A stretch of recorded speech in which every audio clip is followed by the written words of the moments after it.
நான் போரூர் பங்குக்கு வந்து சுமார் 7 மாதம் ஆகிறது. எத்தனை மாதம்? 7 மாதம் ஆகிறது. இது 8வது மாதத்தில் பயணம் செய்து கொண்டிருக்கின்றோம். முதல் தடவை புதன்கிழமை என்று இவ்வளவு பேர் ஆலயத்திற்கு வந்திருக்கிறீர்கள். இத்தனை மாதமும் ஒவ்வொரு புதன்கிழமையும் வருவார்கள் என்று பார்ப்போம். ஏதோ 4-5 பேர் 5-6 பேர் அப்படி இருப்பார்கள். முதல் தடவை அனைத்து நாற்காலிகளும் ஃபில்லாகி இருக்குது என்று நான் நினைக்கின்றேன். அங்கங்கே இடம் இருக்குது, பரவாயில்ல. கடவுளுக்கு நன்றி. இந்த ஆண்டு இதே போல் நாம் பங்கு செழித்து வளர நாம் அனைவரும் மன்றாடுவோம். சரிங்களா? நன்றி. இன்று நாம் ஒரு அதிசயத்தையும் அற்புதத்தையும் பற்றிய நற்செய்தி வாசகத்தை நாம் வாசித்தோம். என்ன நடக்குது? இயேசு எது மேலே நடந்து போகிறாரு? இயேசு கடல் மீது நடந்து போகின்றார். இந்த கடலை நாம் எதற்கு ஒப்பிடுகின்றோம்?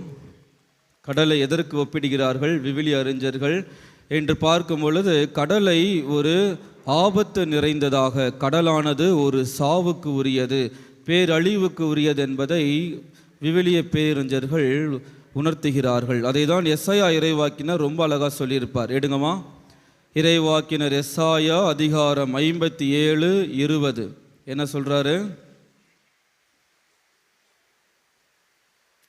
எசாயா 57:20 இருக்குதா?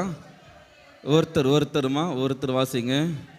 கொடியவரோ கொந்தளிக்கும் கடல் போல் இருக்கின்றனர். புரியுதா? கடலை எதற்கு ஒப்பிடுகிறார்கள்? கொடியவருக்கு. அதாவது கடல் என்பது ரொம்ப ஒரு கொடூரமான விஷயத்திற்கு ஒப்பிடுகிறார்கள், சாவுக்கு ஒப்பிடுகிறார்கள். அப்புறம் வாசிங்கம்மா. அந்த கடலால் அமைதியாக இருக்கவே முடியாது. நம்ம வாழ்க்கையில் நம்ம என்ன பண்ணுறோம்?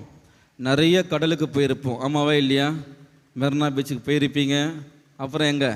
பெசநகர் பீச்சுக்கு போயிருப்பீங்க. அப்புறம் என்னம்மா மகாபலிபுரம், பல்லாவரமாம்மா, தெரிலம்மா, பாலவாக்கம் அந்தனியார் கோயிலுக்கு போயிருப்பீங்க, பீச்சுக்கு போயிருப்பீங்க. எனவே நம்முடைய வாழ்க்கையில் நாம் நிறைய கடலை சந்தித்திருப்போம். ஆனால் அந்த கடலெல்லாம் அமைதியாக இருக்குமா?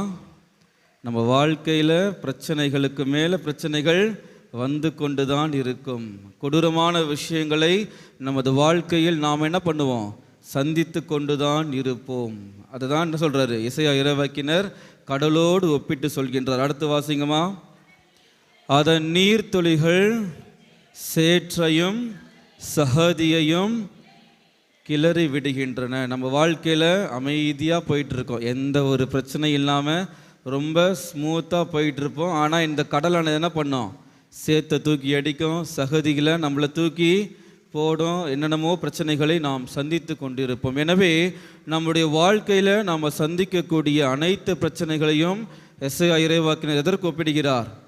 கடலோடு ஒப்பிடுகிறார்கள். நாமும் சில நேரங்கள் என்ன பண்ணிகிட்ருப்போம்? இந்த கடலில் தான் விழுந்து தவித்து கொண்டிருப்போம். என்னடா செய்வது? நமக்கு விடிவு காலம் வராதா? யாராவது காப்பாற்ற வரமாட்டார்களா? ஹீரோ எப்போ என்ட்ரி கொடுப்பாரு? நம்ம என்ன பண்ணிகிட்ருப்போம்? வெயிட் பண்ணிகிட்ருப்போம். அப்போ தான் யார் வரா? இயேசு வருகின்றார். இயேசு என்ன பண்ணுறார்? எது மேலே நடந்து போகிறாரு? கடல் மீது நடந்து வருகின்றார். அதை யோபு தெரியுமா? யோபு ரொம்ப அழகாக ஒரு வார்த்தை சொல்லியிருப்பார். எடுங்கம்மா. 9:8 மறக்கவே கூடாது. யோபு 9:8 அவர் ஆண்டவரை எவ்வளவு அழகாக வர்ணிக்கிறார் பாருங்க. தாமே தனியாய் சத்தமா, தாமே தனியாய் வானை விரித்தார். அப்புறம் ஆழியின் முதுகை மிதித்து நடந்தவர். அந்த ஆழினா என்னது? என்னம்மா ஆழினா என்னதுமா? கடல். அதோடைய முதுகை மிதித்து நடந்தவர் யாரு? நம்மளுடைய ஹீரோ யாரு? ஆண்டவர். நம்மளுடைய ஆண்டவர் என்ன பண்ணுறாரு? நீ எவ்வளவுதான் துன்பங்களை அனுபவித்தாலும் சரி, எவ்வளவுதான் கஷ்டங்களை அனுபவித்தாலும் அதையெல்லாம் அடித்து நொறுக்குபவராக, சாவுக்கே சாவு மணி அடிப்பவர் யாரு? சாவுக்கே சாவு மணி அடித்தவர் தான் நம்ம ஆண்டவர் இயேசு கிறிஸ்து. அதை தான் யோபு சொல்கிறாரு, ஆழியின் முதுகை மிதித்து நடந்தவர் நம்முடைய ஆண்டவர். 3வது பார்க்கும் பொழுது அபகுக்கு எடுங்கம்மா. அபகுக்கு அவர் ரொம்ப அழகாக சொல்லியிருப்பார். 3:15 இறைவாக்கினர் அபகுக்கு 3:15 அவர் ஆண்டவருடைய வருகை எப்படி சொல்கிறார் பாருங்க. ஆனால் நீர் உம்முடைய குதிரைகளால் ஆழ்கடலை மிதித்து பெருவெள்ள குவியலை சிதறடிக்கின்றீர். நம்மளுடைய வாழ்க்கையில் நாம் சந்திக்கக்கூடிய இந்த கஷ்டங்கள், வேதனைகள், துன்பங்கள், எவ்வளவு வருத்தங்கள் எவ்வளவா இருந்தாலும் அதையெல்லாம் சிதறடிக்கக்கூடியவர் யாரு? நம்மளுடைய ஹீரோ யாரு? இயேசு கிறிஸ்து. இவைகள் எல்லாவற்றையும் கடலின் மீது மிதித்து வந்து இவைகள் எல்லாவற்றையும் குணப்படுத்தக்கூடியவர் ஆண்டவர் ஒருவர் மட்டும்தான். இறுதியாக பார்க்கும் பொழுது ஆண்டவர் தன்னை வெளிப்படுத்துவதை இன்றைய நற்செய்தி வாசகம் நமக்கு எடுத்து காட்டுகின்றது. என்ன சொல்றாரு ஆண்டவர்? என்ன சொல்றாரு? 6:50 வாசிங்க. 50வது வசனத்தில் என்ன சொல்றார் கடவுள்? ஏனெனில் எல்லோரும் அவரை கண்டு அஞ்சி கலங்கினர். அப்ப என்ன சொல்றார் ஆண்டவர்? அப்புறம் என்னது? துணிவோடு இருங்கள், நான் தான். அவ்வளவுதான். துணிவோடு இருங்கள், நான் தான். நான் தான் என்றதை நம்ம எங்கே கேட்டிருக்கோம்? யாருக்கு சொல்லியிருக்கிறாரு? என்ன சொல்கிறாரு? மோசேக்கு. அந்த மாதிரி கரெக்டாக சொல்கிறாங்க பாருங்க. விடுதலை பயணம் 3:14. மோசே என்ன பண்ணுறாரு? ஆடு மேய்ச்சிட்டு ஒரு ஓரமாக போயிட்டு இருக்கிறாரு. அந்த நேரத்தில் என்ன நடக்குது? கடவுள் மோசையை நோக்கி, இருக்கின்றவராக இருக்கின்றவர் நானே என்றார். நானே என்றால் என்ன அர்த்தம்?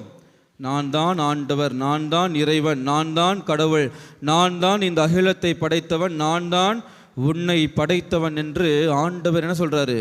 இருக்கின்றவரும், அப்புறம் இருக்கின்றவராக இருக்கின்றவர் நானே. அதே தான் இயேசு என்ன சொல்றாரு சீடர்களை பார்த்து? துணிவோடு இருங்கள், நான் தான் வருகிறேன், வேற யாரும் இல்லை, நான் தான் வருகிறேன். எஸ்ஐயா ரொம்ப அழகா சொல்லியிருப்பார். திருப்பி வாசிங்க. 43:11. 43:11. நான், ஆம் நானே ஆண்டவர், என்னையன்றி வேறு மீட்பர் உங்களுக்கு கிடையவே கிடையாது.